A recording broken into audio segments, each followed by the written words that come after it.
करूं? कल हमने अगर आप हीट वेव की बात करें, स्पेसिफिकली गुजरात में काफी दिनों से ऑलमोस्ट एक वीक से हीट वेव कंडीशंस प्रिवेल हो रही है। उसके लिए हमने रेड अलर्ट दे रखा था और हमने और नॉर्थ वेस्ट इंडिया में भी, राजस्थान और बाकी एरिया में भी हमारा रेड या ऑरेंज अलर्ट था। तो हमारा यही था कि जो हीट वेव है मेजरली आज तक ही रहने का अनुमान है नॉर्थ वेस्ट इंडिया में। अगर आप गुजरात की बात करें या मध्य प्रदेश की करें, वहां आने वाले 2 दिनों में मेजरली रहेगी। और चलिए अब सब डिवीजन वाइज मैं आपको बताना चाहूंगा। जैसे अब राजस्थान की बात करें तो हमारा बेस्ट राजस्थान के लिए आज भी रेड अलर्ट है।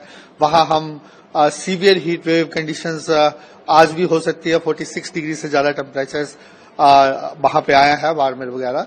और आज के बाद कल से ड्रास्टिक इंप्रूव होगा, लेकिन फिर भी कहीं ना कहीं एक आधा स्टेशन सेटिस्फाई हो सकता है हीट वेव के लिए।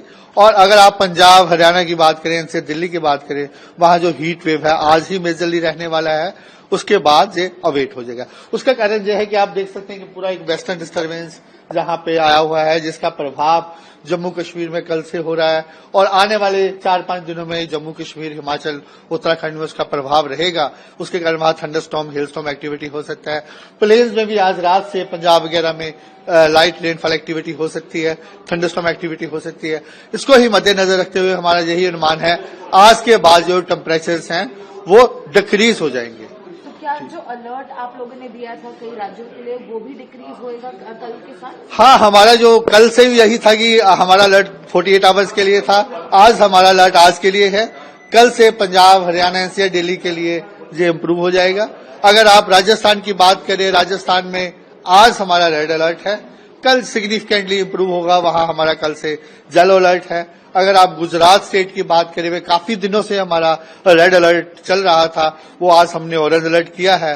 और कल वहां पे कहीं ना कहीं एक आधा स्टेशन हो सकता है कि हीट वेव की ग्रिप में आ जाए। उसके बाद वहां भी टेम्परेचर्स में सिग्निफिकेंट इंप्रूवमेंट होने का अनुमान है। उसके बाद हमारा यह है कि एक fresh spell of heat wave, जैसे WD निकलेगा, 3-4 दिन टेम्परेचर गिरेंगे, एक fresh spell of heat wave फिर दोबारा से आ सकता है।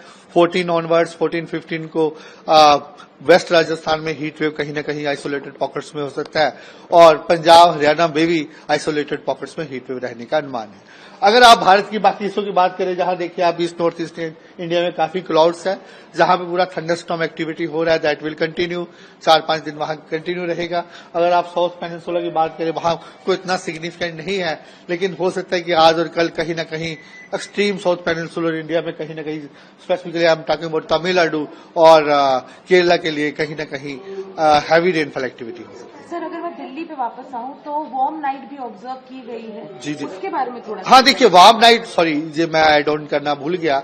वार्म नाइट अभी ऑलमोस्ट काफी जगह में ही है। गुजरात में है, उसके बाद राजस्थान में है, पंजाब, हरियाणा, एनसीआर, दिल्ली में भी वार्म नाइट है, मध्य प्रदेश में भी है। इसको ही मद्देनजर रखते हुए जो हमारा कलर है येलो की बजाय वहां ऑरेंज अलर्ट है।